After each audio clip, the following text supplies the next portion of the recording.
What's up, everyone? Welcome back to Corked Stats, powered by the Mayo Media Net here on YouTube and presented by Jock Market, the daily fantasy app where we actually make money. Wow! Download the app for free and use the promo code MMN, Mayo Media Net. They're going to match the first $100 for free, and it's more than enough to do damage in the jock market. And to that point, before we really get into it, I want to make sure that I address a listener question I have pinned. I almost pinned it to my nose because I didn't want to forget. This is Philip Tingen at Philip P. Tingen 1977 had a really good question. I encourage everyone to do this. Again, if you send it in my DMs, I'm not ignoring your DM. I just want my time to be spent on everyone. This is the best question that I get. We need to keep hammering this home.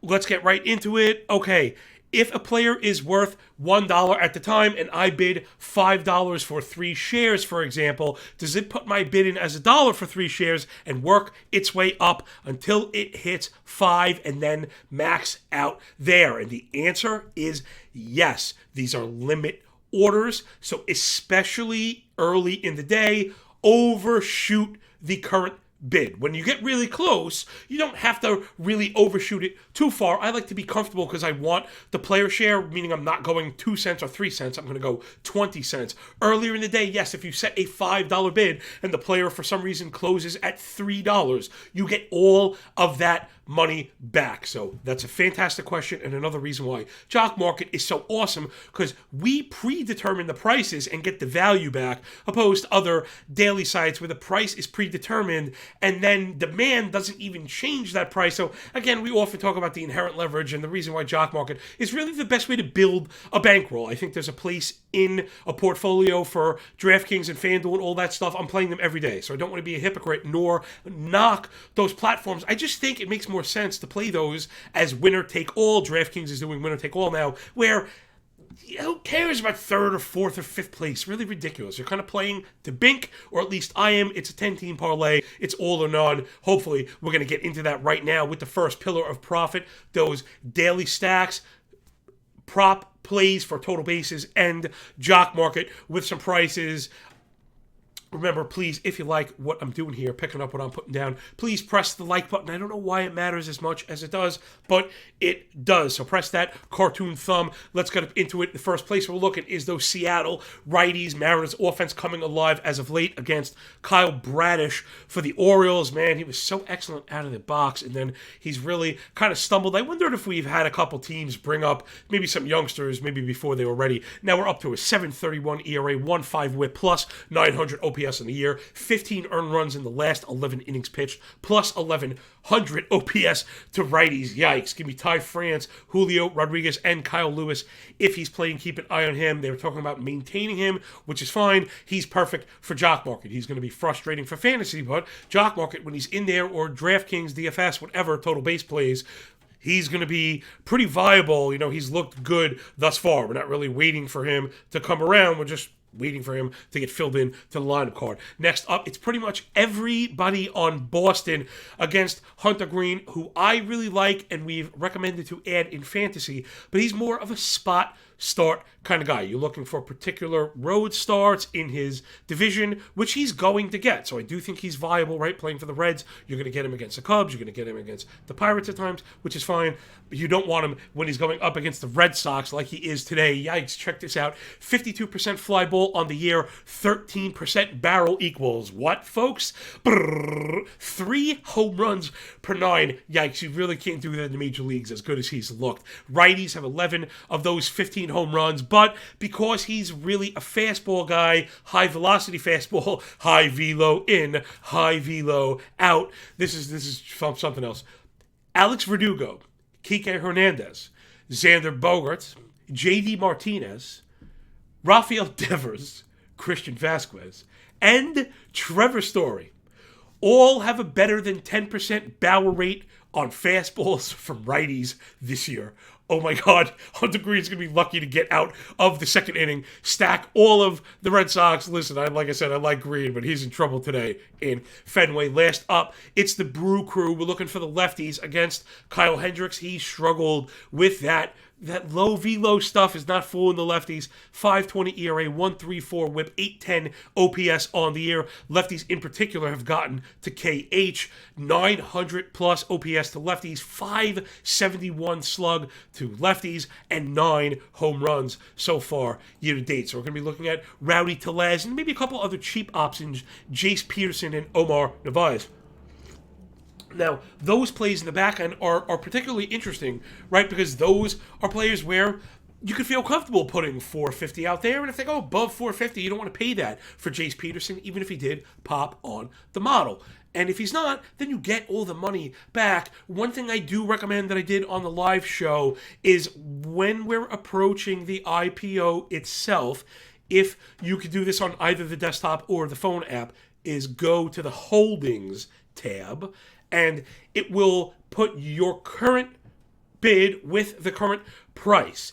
And if there's a decent amount of disparity, space between the two, you may want to tack on another one, right? So this is an exercise for when we're 5 minutes or less, let's say. You may find Jace Peterson, we had him for $5 and 5 shares. He ends up going for $4. So right, real numbers here, people. Again, get in there, use the $100 free promo, MMN code. The $100 is more than enough, and this is exactly how you're going to do it, right? So you don't worry about the number of shares. When you start, you just use one. That's what I did. Now, listen, I'm not front, and I have cash for this. I'm just trying to beat the game. Like for me, I just take different approaches. Like I have the if I wanted to fund this, I could fund this. I'm trying to use their promo to gain experience and help you get sharper. We're doing this together. Remember, I took a $20 free promo. We're up over 3K. We've been playing flat, and then we look for the big step up. That's kind of how you do it. So back to Jace Peterson. You had 5 shares at $5. Anybody we recommend, I think, is a $5 player.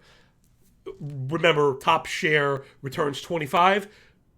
Everybody returns $1, but the point being, everybody at $5 has a chance to return 5-1 as a top player in the slate. I'll take my model hits and the work that we're doing against those odds. And of course, you don't have to finish first to profit. So Jace Peterson, $5 at 5 shares is $25 budgeted. But if he goes for $4 and you're only a few minutes away, you could get an extra share. And I know this sounds silly, but if he does finish as a top player or one of the top 5 or 10 players, that's the pathway to really opening it up, because you already budgeted $25. And like I said, you don't pay the extra. So if he was going for 4 at 5 shares, you were at $20. You could have bought a full share, pocketed the extra buck. So there's a little bit of strategy there. So we're looking for Seattle righties, Boston, plus Milwaukee lefties. We have games all throughout the day. I played myself yesterday looking at the IPO. I triple-checked today. I don't know what's going on. So there's a 105 IPO for the 105 games. That'll take us up to 6 o'clock. And then a 605 IPO. That'll take us the rest of the way. I kind of like the 605 IPO. I think it's a little sneaky, right? Not everyone is onto it. And since there's still like a full complement of games, it'll keep average player share down and hopefully volume down just enough where those prices will be low because the returns are the same. So again, always head on a swivel in Jock Market. And that's why I love it. It's like doing puzzles, right? You don't sit and do a puzzle because it's easy. You don't say, oh, I love the 4-piece puzzle. They're all corners and fit together. You like puzzles that are more challenging than others, especially as you get better, and then especially if they're paying the bills. So that's the first pillar of profit right there. Let's dive up into the fantasy end, people. All right. So, if you're unfamiliar, welcome aboard. I know some people are fast forwarding through the sections. I've had apologies in the DMs, which is just fine if you're not interested in the stack stuff. Although I would admit, I think it's good to find out about some of these pitchers we're highlighting. How they look. To be honest, some people might be starting Hendricks, and now you don't want to if he's coming up on the board to get stacked against. But anyway, fantasy stuff. Welcome aboard. Monday, we've been looking kind of back and forward. I'm trying to do a whole kind of amalgamated overall where we're doing the look ahead with scheduling 2 steps, but also some platooning that you need to be aware of when you're setting your lineups.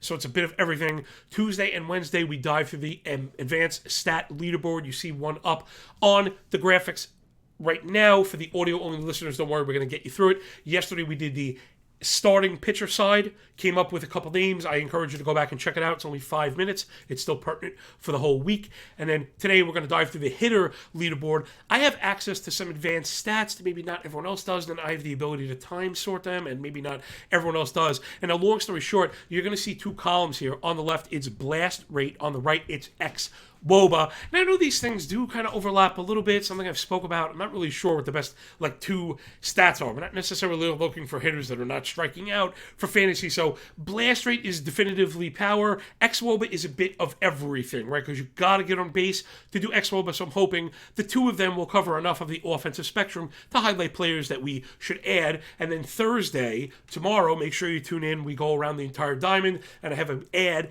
at every position for 10, 12, and 15-team leagues. Listen, man, I play high stakes, H2H, 12 teams with super sharp people, and we are, adding players to there. We've been all over Cole Calhoun and Brandon Drury and stuff like that early on. We've had a ton of ads. Now it's Tyrone Taylor. It's just been really, really awesome. Pavin Smith, even weeks ago, I think he's about to pop again today. And then Friday we'll look towards the weekend. So let's dive up into the hitter leaderboard. Before we do that, please rate, review, and subscribe to the audio pod. Press the like button. Hopefully we earned it. Hopefully you're climbing up the standings. And as you're climbing up those fantasy standings, you say, man, I got to hook up my dude, Johnny. So here we go. These are hitters inside the top 60 of blast percentage last 21 days, right? So we're really kind of get granular. And where I'm getting at with blast percentages is barrels are not quite what they used to be. We're not seeing the production that we had on barrels, so chasing them is not as effective.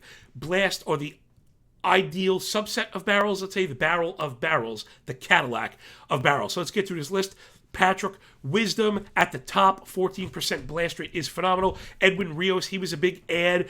Listen, I know he's even playing against lefties, right? If he's going to play against both sides and put up a 13-plus blast rate, you got to add him. That's the kind of guy that could be viable even in 12-team leagues. Rowdy Tellez, Ryan Jeffers, if you're the type to rotate catchers in 12-team leagues, I always tell people do not ever pay for a catcher. Catchers will pop up like Contreras on the Braves, and then other guys will rise up like Jeffers. Max Stassi also on this list, sandwiched between Pavin Smith and G-Man Choi, both corner infielders that we've highlighted on plus sides of platoons and producing two offenses that are okay, and they're in the top third of the lineup. Opportunities matter, everybody. Remember, even if you're in the strong side of a platoon, but you're in the top third of the lineup, that might make up for like one of the 4 at-bats that you miss, and then it maybe becomes negligible, because if these guys are really bad against lefties, let's say, in G-Man Choi's case, we don't want them playing, and he might pitch it later in the game.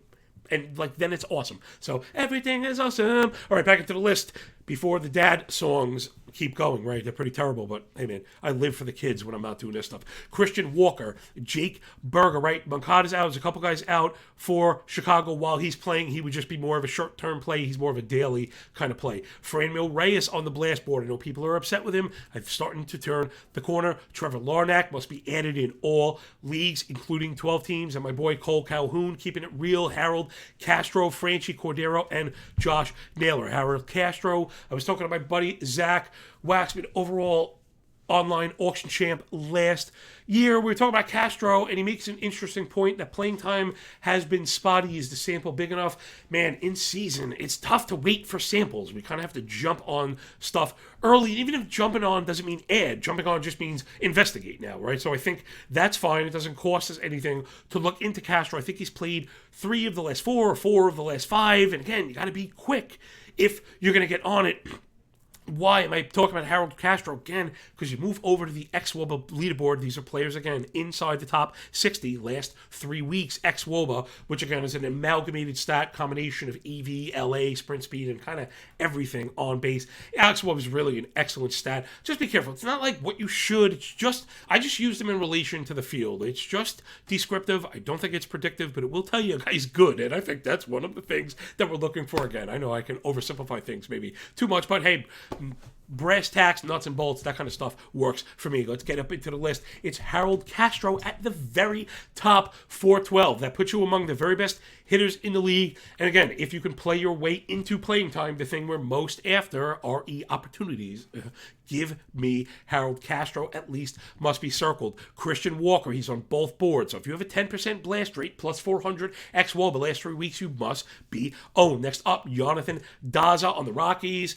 He's been in a platoon, but again, he pinch hit later in that game, and I think he had a 3-run homer, so I'm starting to become less disgusted with platoons when they're strong side. Next up, Harold Ramirez for the Rays. If he's getting the playing time, he could be okay, but Manuel Margot is back, so I think you have to pull off Harold Ramirez. Again, he's more of a daily type play. When these guys come up, you want to know these names if you're playing DraftKings, if you're playing daily, or if you have daily moves in fantasy. These are guys that you should add because they may have viability a couple times a week. Next up, Franchi Cordero. He's on both lists. He's getting some playing time, and he's been pretty good. I can't believe it. It's been frustrating as a Dalbec backer, but such is life. I'm not married to my takes. I don't get take lock. Dalbec has been okay as well, and if Cordero wasn't, Dalbec would probably be getting full run. Hey, it is what it is, and Boston kind of stinks. We'll see what they do. You got to track those lineups. To my boy Cole Calhoun, G-Man Choi, Garrett Cooper, all names we've been talking about. Cooper on the outside looking in because we've had so many good corner infielders. Then Josh Naylor, he is legit. He's on both lists again.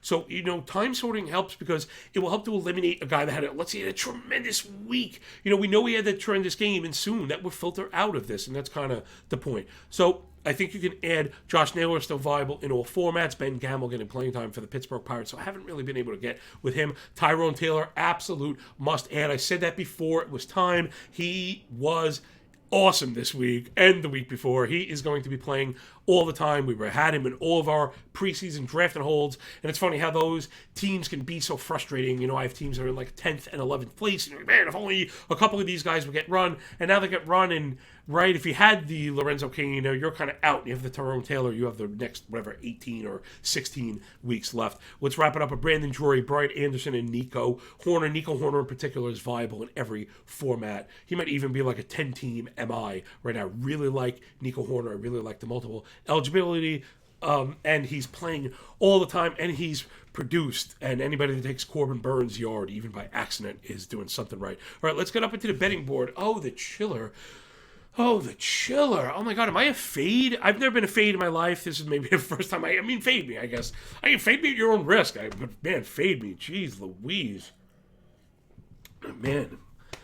Whew, can we get a squeeze over here? Jeez, it's been really, really tough on the betting side, and such is life, you know what I mean? I never get beat up, and that's why the risk is always so finely managed, and there is today's feather in the cap.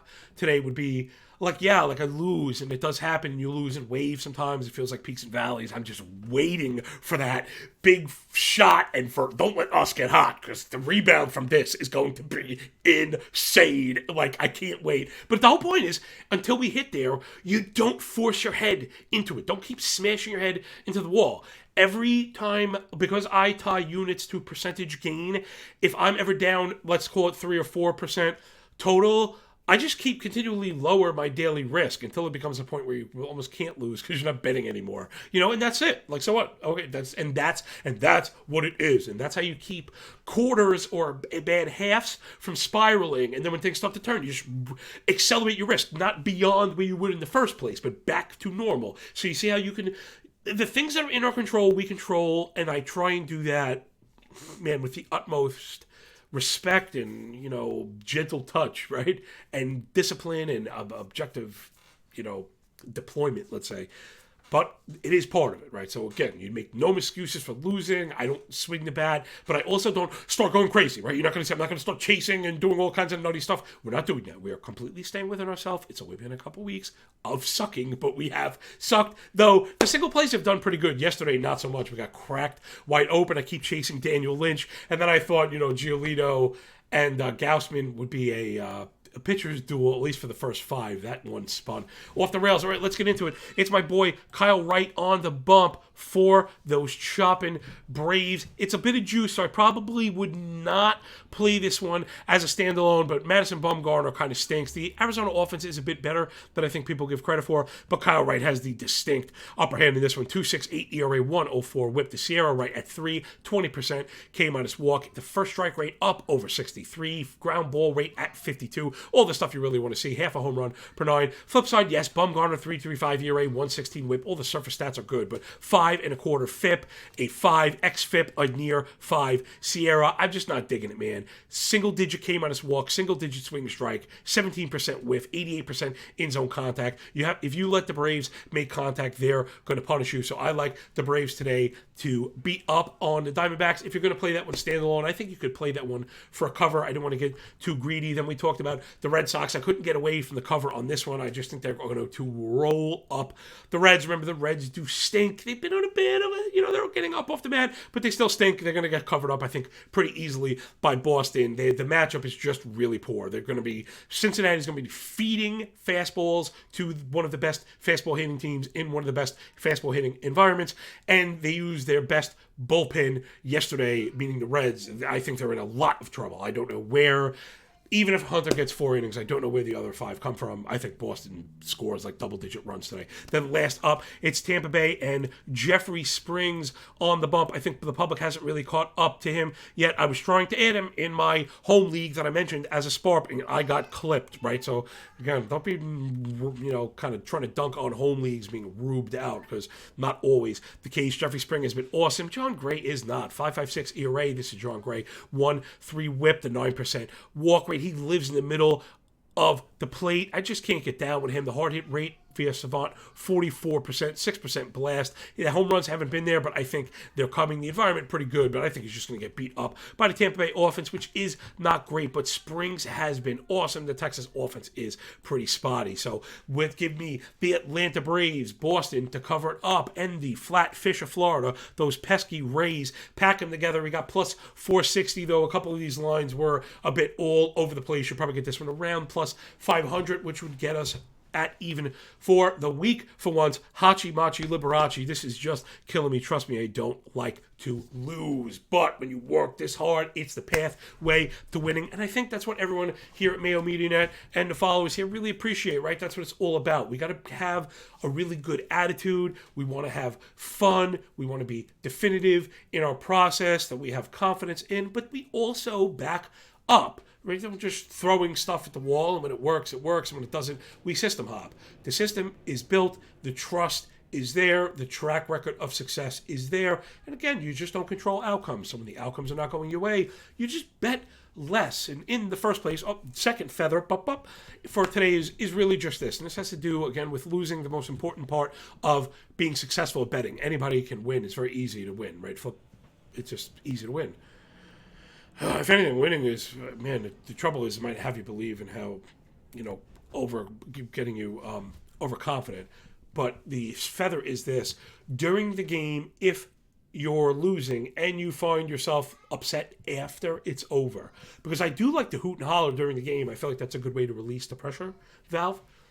If you find you're upset at all afterwards, like worried, thinking about the money, then you bet too much. And there's a true definitive way to measure, again, each of our own, right? So it might be it's X for you, it's X plus 10 for me, it's X plus 50,000 for Mr. Mayo here.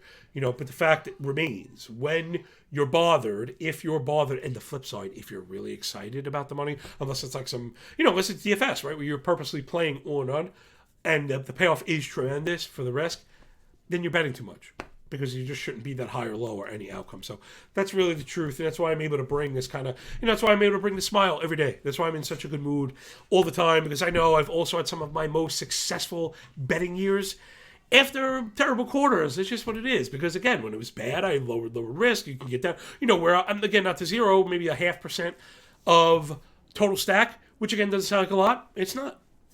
It's not. And when you start winning, then you get back up to that 1.5% to 2%. But you see where, again, when things are going rough, you pull the brakes so the losing is not so bad, right? It's a little boop it's a little fender bender instead of a pile up. And I think that analogy probably sticks. So everybody, please download the Jock Market app. That bad boy's free. Use the code MMN. They're going to match that first $100 for free. We gave you a couple names today. I mean, the best place to look is probably Boston, and just go by price, right? Don't get too hung up on the names if you're just getting started. Don't chase anyone up top. And remember, last thing for Jock Market, you get a half point for every at bat. So you really do want people at the front. So always push lower price with better placement. That's a priority, because that half point, even if you get out, could move you above like 20 people and be like double-digit percentage gain. And really, it's true. I've had it happen. So, that's what we want to be doing. So you got your stack, Seattle righties, everybody on Boston, Milwaukee lefties. We got some fantasy ads. Just take a look at Harold Castro. Make sure you got Tyrone Taylor added. We'll be back tomorrow with ads at every position for every league, size, and type. And good luck on the betting board. Hopefully today is the day we get it going. Braves, Rays, and Red Sox. And I'll see ya on the Bird app. Make sure to check me out at MLB Moving Averages, at MLB Moving AVG. I've been all over VSiN. Make sure you're checking out everything that we have here at Mayo Media Net. It's been really awesome. I've even been starting to check out some of this golf stuff myself. And remember, we got football on the horizon, and I love football. You think I'm crazy fast baseball? Oh my gosh, the football coverage is going to be off the chain. So all right, everybody, thanks for picking up what we're putting down here. Remember, when you work this hard, it feels a lot less like luck, and I will see you on the flip side, yo. Peace.